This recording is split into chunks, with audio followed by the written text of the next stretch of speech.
இது என்னோட favourite recipe. இதெல்லாம் ஒரு ரெசிபியான்னு யாரும் கேட்கக்கூடாது. எக் மேகி தான். பட் ஆனா இது என் ஸ்டைல்ல.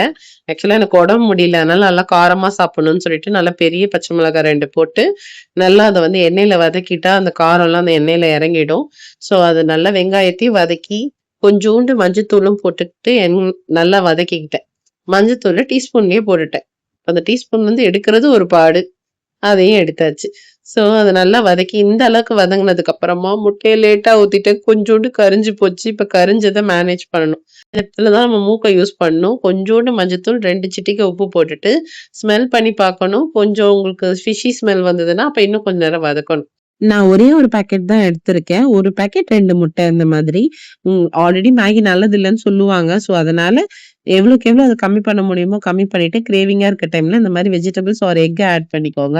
நான் இத ஆட் பண்ணி நல்லா வந்து தண்ணி சொன்னதும் வந்து எடுத்துட்டேன்.